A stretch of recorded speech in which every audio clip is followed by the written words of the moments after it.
Hello listeners, thank you very much for joining us for this podcast discussing revolutionary energies. So before we begin, we'll quickly introduce the team. So I'm Max and I'll be primarily discussing coal power. Hi, I'm Anna, I'll be discussing fusion power. My name is Anna and I'm doing nuclear fission. And I'm Leon, I'll be covering energy storage technologies. So after producing the YouTube videos earlier on in this series, we're now going to really get to grips with these different energies in this final podcast, where we will be comparing them by looking at sustainability, the societal impacts, the political problems that they bring, how they've been revolutionary in the past, and finally the future prospects of these energies and which type of energy is likely to dominate our energy production in the future. So, with the onset of climate change and global warming, energy sustainability is very much in the forefront of everyone's minds. So this includes cost effectiveness for the future, environmental impact, and many other issues. So Max, we know that coal obviously has a terrible reputation in terms of environmental impact. Yes. What do you have to say about that? Yes, so coal isn't, it's not renowned for being very sustainable or environmentally friendly. Yeah. So this can be seen by, the fact that coal isn't a sustainable resource for a start. So it has to be mined from underground.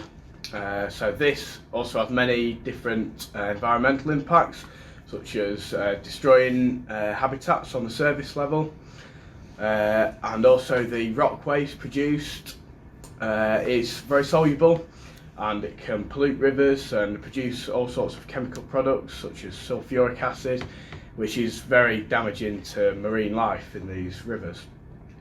There's also the transport of the coal from the mines, which releases lots of emissions. However, the biggest and most obvious environmental problem is the pollutants that are produced when burning coal. So this includes carbon dioxide, and one fact about carbon dioxide, about coal and the carbon that it emits that I found fascinating was that rocks contain 2,000 times more carbon than the biosphere, so that's all plant and animal life. The ocean and the atmosphere all put together, rocks contain 2,000 times more carbon than that, which is just, crazy. And then this, obviously, when this gets burnt, this emits a lot of carbon dioxide, which contributes a lot to global warming, which is obviously a massive threat to our future.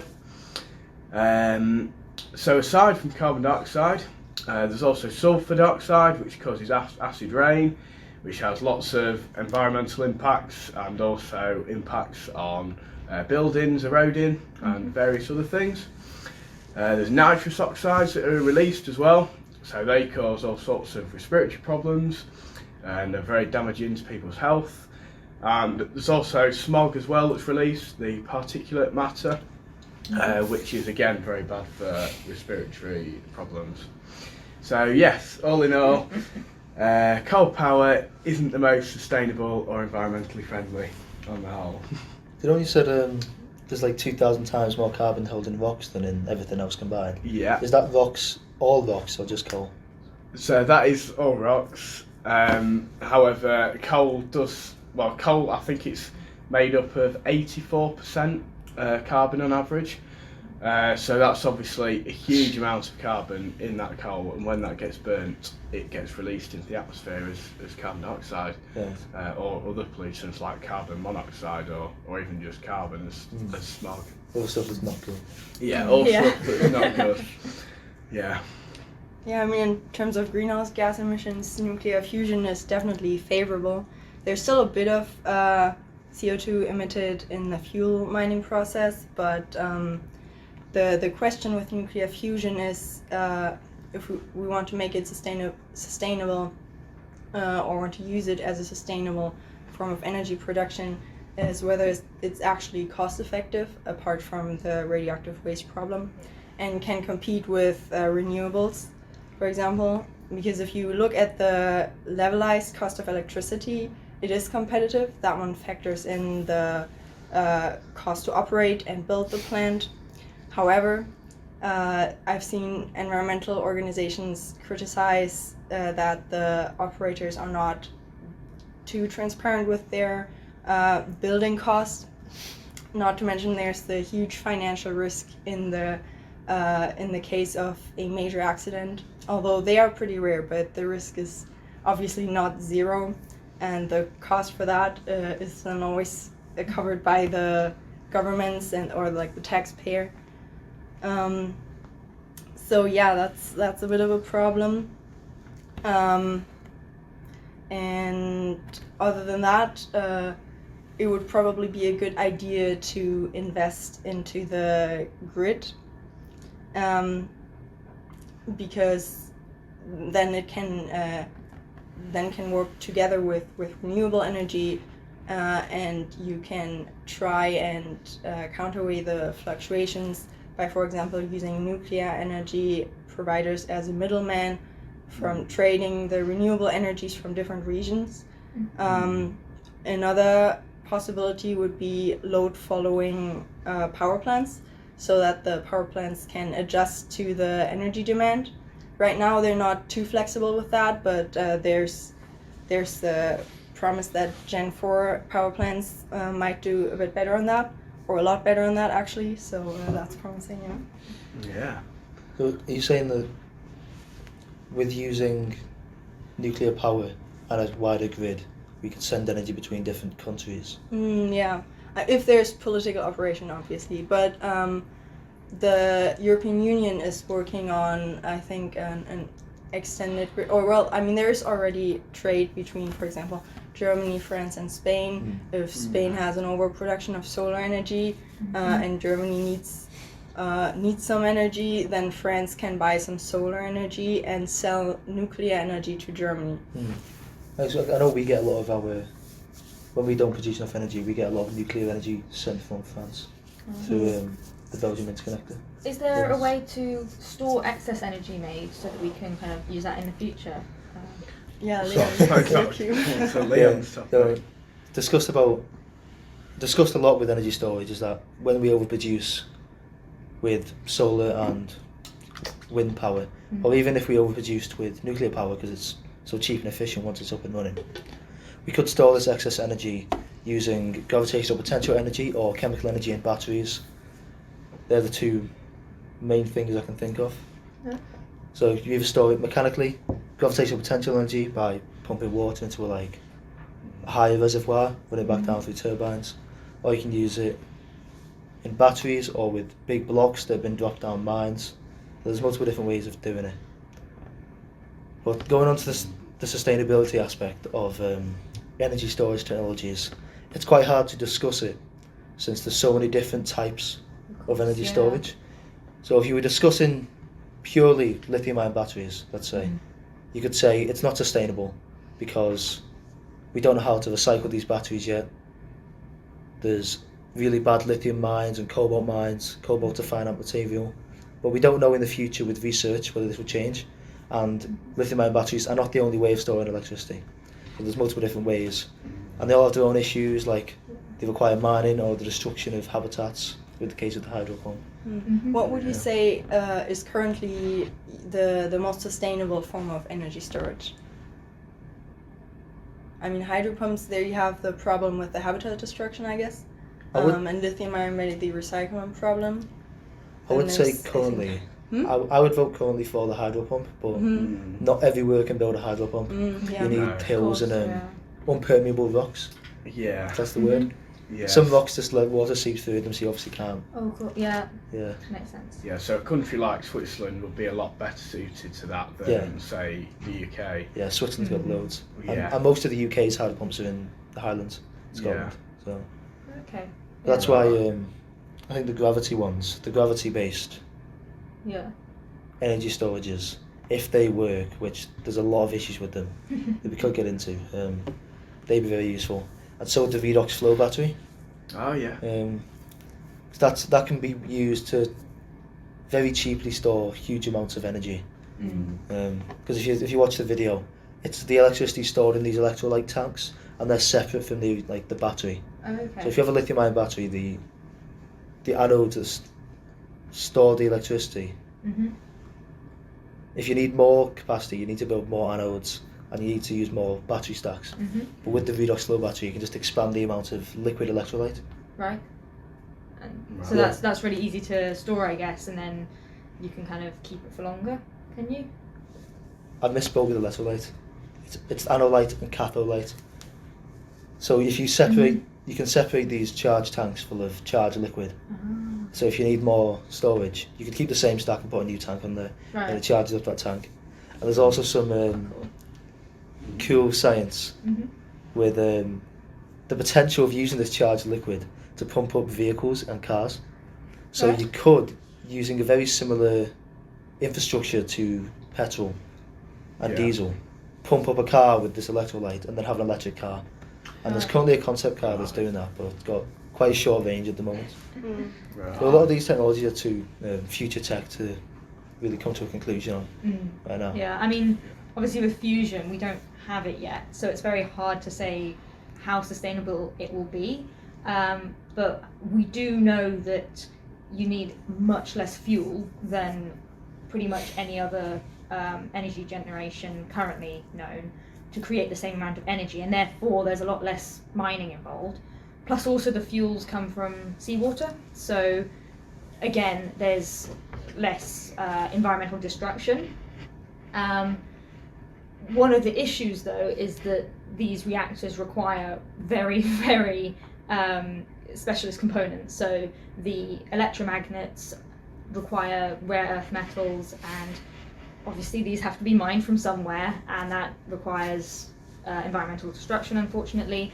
And in the current situation as it is, it often leads to child labour and other such issues. So it's definitely something where fusion's not going to be this amazing answer that some people say it is, but it does solve some of the other sustainability issues that other energies pose.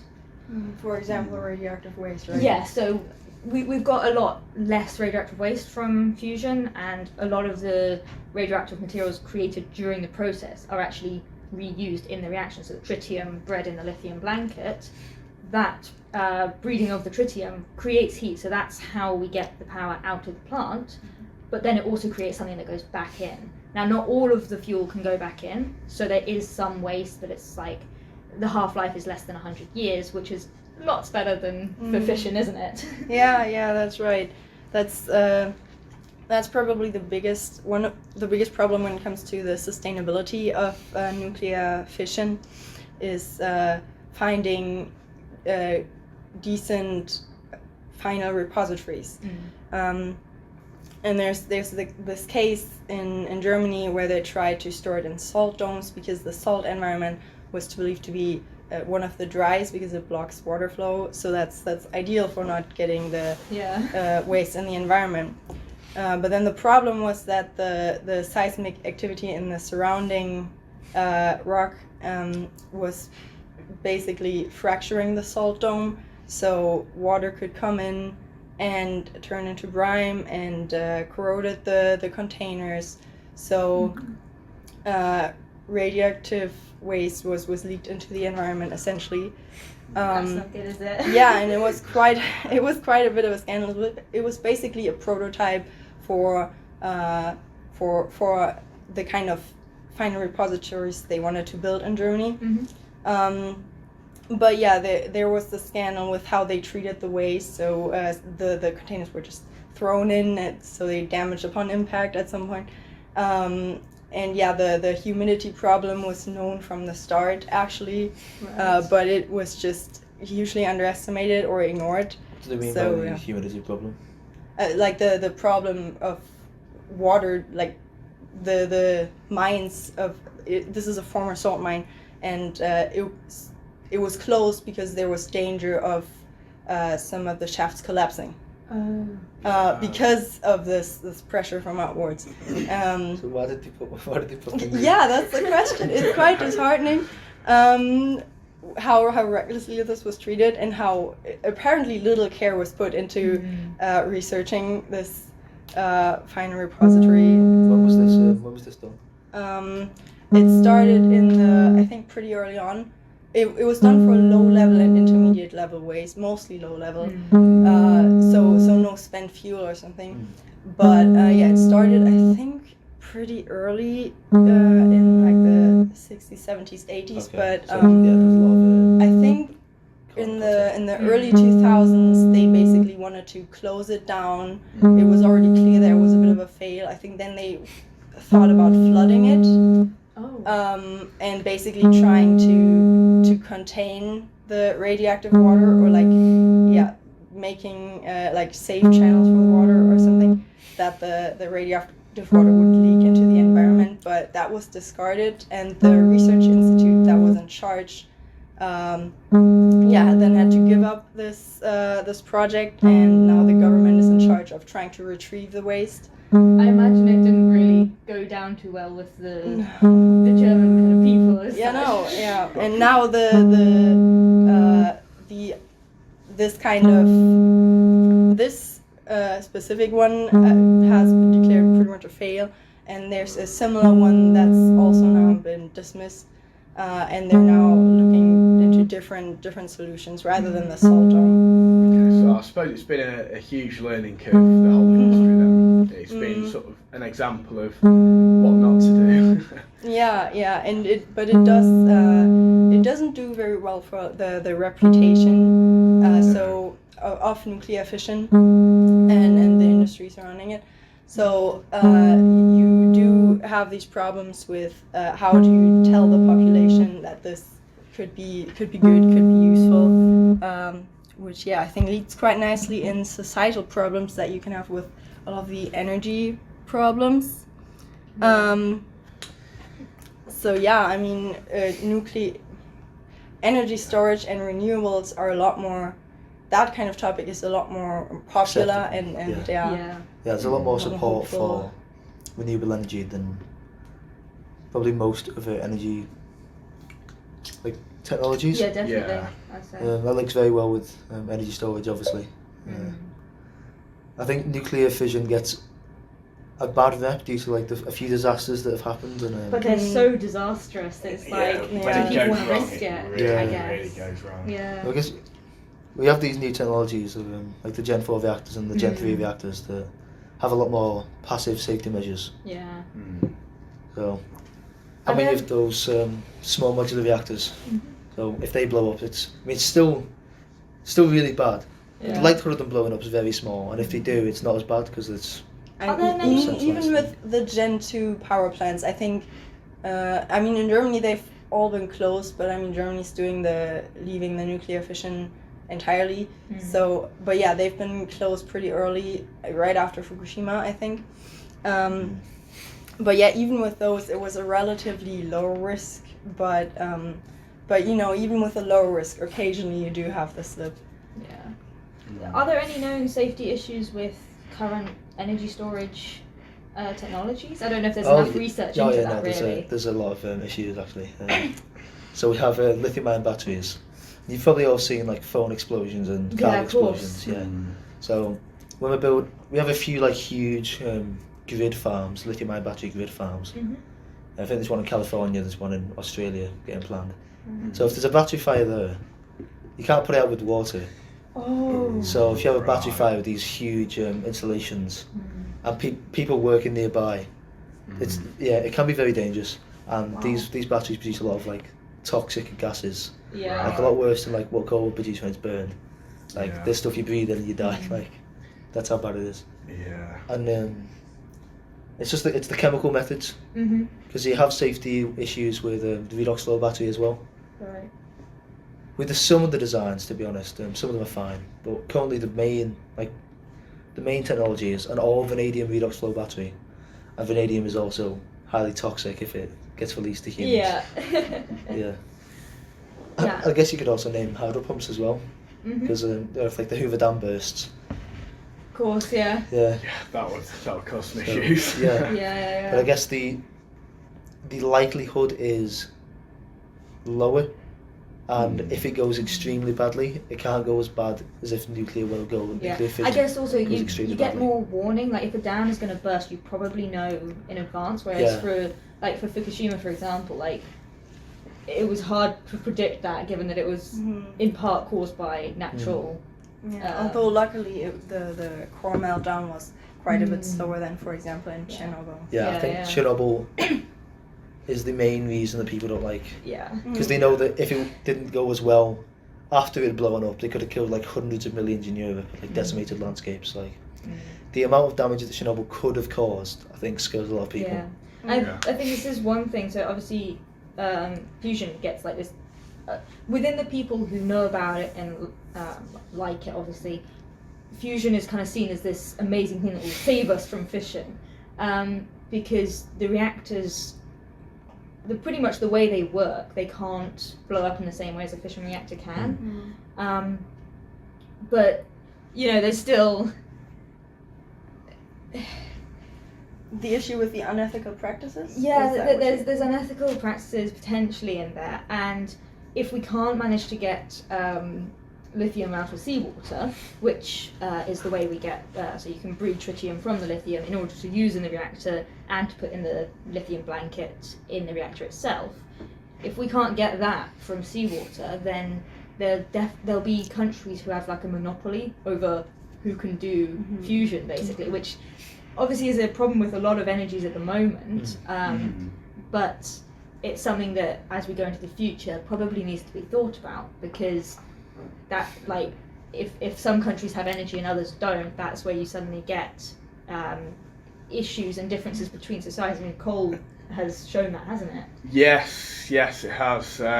So yeah, that could lead to all sorts of political issues that would lead on to in a minute. But the societal impacts of coal are obviously absolutely massive. So it's revolutionised the Western world as we know it with the Industrial Revolution in the 1750s. Which obviously led to major advancements in transport through in various machinery as well, and various mechanical tools. And also one of the biggest revolutions was the ability to convert coal into coke, which is then used for the fuel for the iron industry. So to turn iron ore into iron, which is obviously completely fueled the Industrial Revolution and changed society back then. So going back to transport as well, obviously the development of the steam engine in the 1960s by James Watt completely revolutionised how people could travel, and also how goods could travel. Through steamships and rail locomotives and various other types of transport, and this obviously made travel, the transportation of goods possible, and also a lot cheaper. Yeah. So then the ability to get coal was then a lot cheaper. It's like a snowball effect, isn't it? It was a snowball effect, yeah. So as soon as it picked up, it was just so easy to. Yeah. I guess before like steam locomotion. Yeah. Obviously, you've got like the 6 ships, and then but before that, they had to transport everything by like the river system and canals. So That would be it, yeah. I think you can't understate how important like coal-fired railway was. Incredible, isn't it? Them steam engines were, they were incredible. Yeah. And our access to all of that like cheap coal led to our like domination of the world, which may be good or bad depending on how you, the Western world really did completely take off. Which obviously dramatically increased the wealth and the quality of life of the Western world, from Europe and America. But then, so now currently, a lot of countries are having their industrial revolutions now, such as China. So this leads to a lot of political problems as well. So looking at it from a political standpoint, so obviously we've had our industrial revolution, and we polluted all sorts of pollutants out into the air. So us more economically developed countries, is it acceptable for us to criticise these less economically developed countries such as China, who are currently undergoing their industrial revolutions, to try and build up their economy and boost the quality of life of the people living in their countries?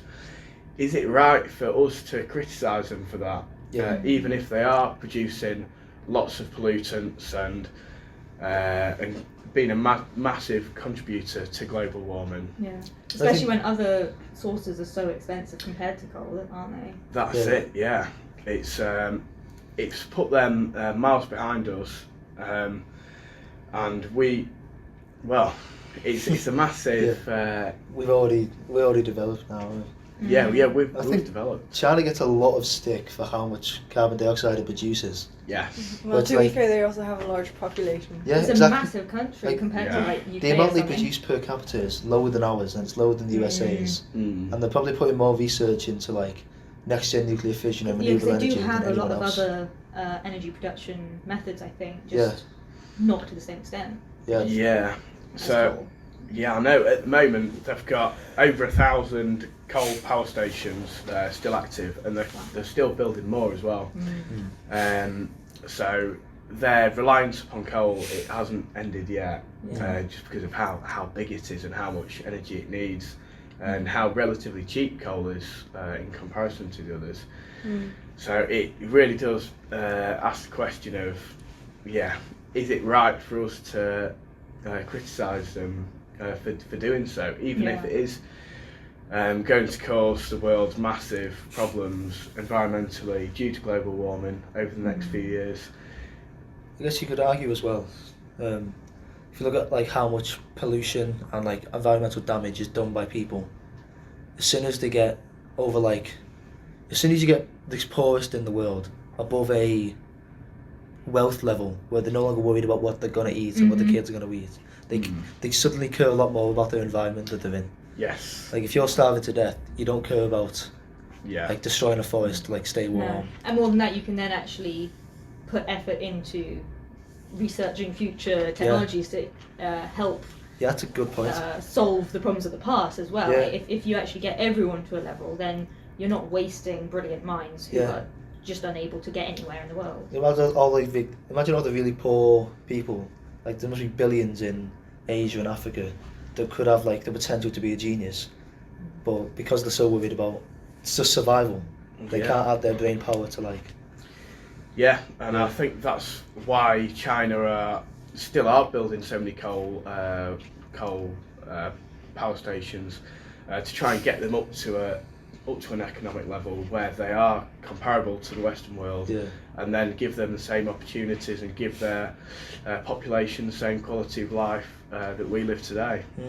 Yeah, I'm also not sure if nuclear fission would be a solution that would be welcomed by the rest of the world. If China would now focus on right now building maybe Gen 3 power plants, because they would probably receive criticism or suspicion in terms of whether they're gonna weaponize spent fuel or something like that. That's a general pretty big political issue with nuclear fission, and also potentially with the future power plants, that the risk of proliferation has to be dealt with somehow. And with a lot of Gen 4 power plants, a lot of the concepts are fast neutron reactors who produce quite a bit more plutonium. And you have to somehow make sure that doesn't get in the wrong hands. That's a lot of the Gen 4 reactors use like special types of fuel, the Trisco pellets. It's like they were this like self-contained fuel ball, and they're designed that way. It means you can have something called like a pebble bed reactor if you're interested. And it makes it easier to like add more fuel and remove spent fuel from reactors, but it makes it really hard and expensive to extract this like the weapons grade stuff from the depleted fuel. Interesting.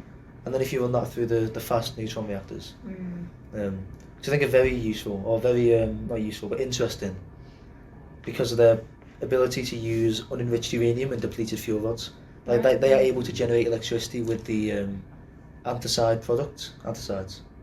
The antacid products from these larger nuclei like thorium. That's and interesting, uranium. yeah. Because I mean, if we can get Yeah. that kind of fuel cycle going, then Yeah. obviously that's going to improve fission's like Exactly. sustainability Yeah. and future just generally. Yeah, isn't that's it? the idea to use the fuel more efficiently. Yeah. Yeah, the Mm. reason that's not being done right now and why fast neutron reactors research into that was abandoned after like I think the 60s or so Mm. Yeah. was because it turned out that we had quite a bit more uranium than we thought initially. Yeah. And it's currently more profitable to use new and enriched uranium fuel rather than reprocessed fuel or put the put natural uranium Yeah. into fast neutron reactors or breeders. Yeah. So we need cheap fast neutron reactors, basically. Yeah. Or if we put a tax on the radioactive waste, Mm. like doing a coal tax or something to make it less Yeah. economic. Yeah. I think we do need economic incentives Yeah, to I lead mean- towards the right way. Yeah, I mean, Although reprocessing of fuel still produces quite a bit of waste that still needs to be Yeah. dealt with. true, But yeah. I guess it's waste that's damaged for a few hundred years instead of like a few thousand years. It's still high level waste, and I'm pretty sure there's still long lived products in there. But yeah, they're not the most active. But yeah. Talk Still about quite a bit of economic incentives. Obviously, for fusion, like it's so expensive to Yeah. research it right now. We are potentially getting there slowly but surely now, genuinely. But it's an incredibly expensive energy form up front, and the fact that we also don't know it's going to work means Yeah. that there has to be some kind of incentive there in order to get governments to pay this money that the people don't even know if their money's going anywhere good. And luckily we've got lots of international projects, so JET, which was in Oxfordshire in England, and ITER in the south of France, and then eventually DEMO, which will be most likely somewhere in the European Union. They are big international projects that I think it helps countries kind of feel like it's worth it, because it's not just them researching this. Because very definitely with these new technologies and thinking of new ways to process fuels, that kind of thing, it takes money. And if you don't have that incentive either from other people helping or from a certainty, then you're going to struggle to get anywhere, aren't you? Yeah.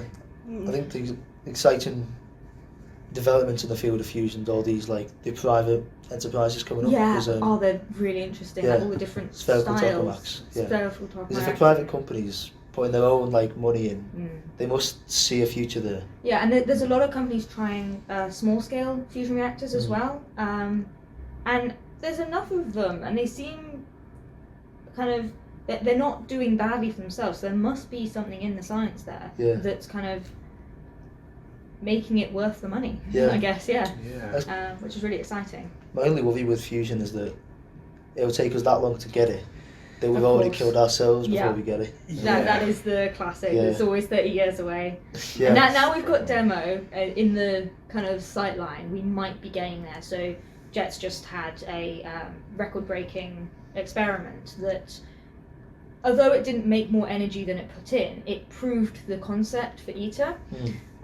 JET can't do it because it's got copper electromagnets, so they can't get hot enough to create a plasma for longer. Okay.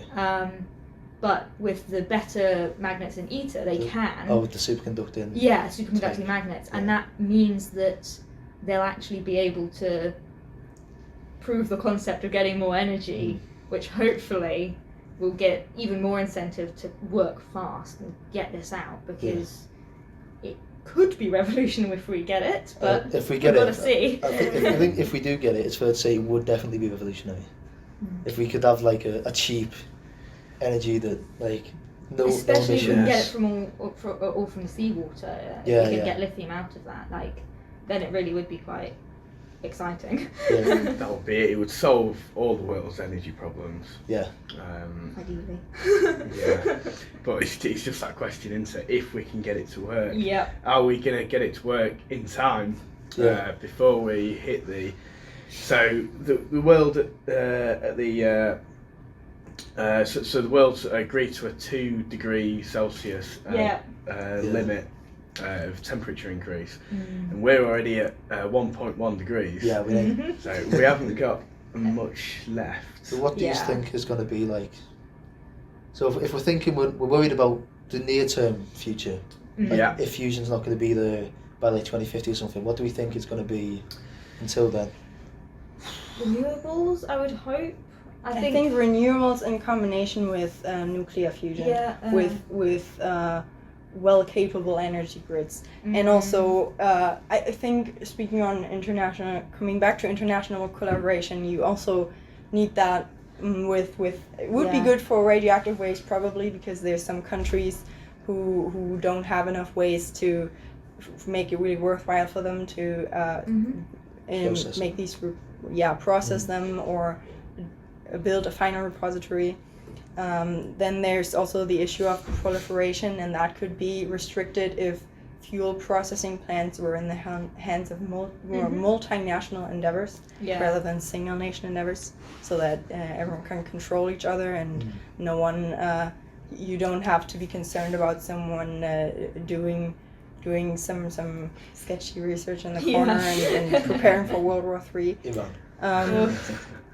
But yeah, if you can get the international collaboration thing to work with fission, if you can get good energy grids, and also probably invest into energy efficiency. I once read in a paper for this project that investment in energy efficiency is a lot more profitable than investment in nuclear, actually. So that should also not be overlooked. Energy efficiency, like in general, of how we use it? Of appliances. Okay. Yeah, so that would be good in combination, I think. I do think my view of it would be that if we have like a very large amount of renewable energy, maybe like 80% of the grid, and then we had some like small dispatchable energy, which could be energy storage. I'm not 100% sure on it with the cost. Or we could have some like small modular nuclear reactors or nuclear reactors constantly operating in the background to make up for the shortfalls in that renewable energy. But I do think if there was a huge like international grid, there's always going to be somewhere producing. Or at least good continental grids. Yeah. Okay, it'd be hard to like start. send energy from here to Australia. Yeah. Right. So, don't think we have anything else to say, do we? Our time is up.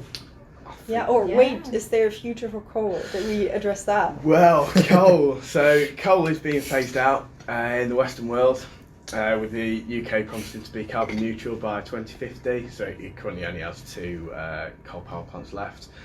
However, China, as we said before, is still building many more coal power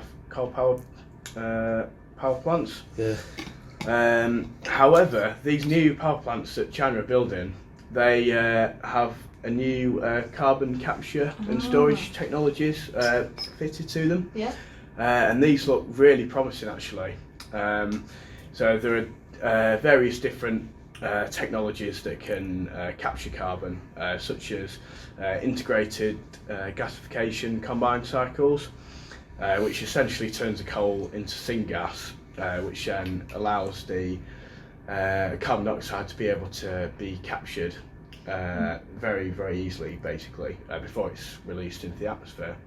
So that's a very promising technology, which does have a huge potential, but it's not 100% efficient, so there's always some emissions that are going to be released, and also it's very, very costly as well. So it doesn't really help China's goal for wanting cheap energy to develop economically.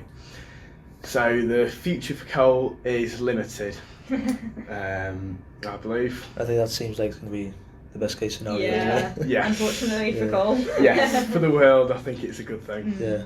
hopefully when we have these cheap renewables and cheap nuclear, China will go for the cheaper option instead. Yeah. Anyway. Definitely. Hopefully. Yes.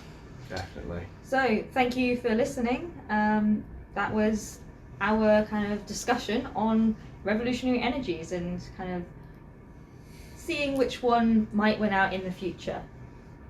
Or should Bye. win out, yeah. Yeah. Bye. Yeah. Thank you. Goodbye.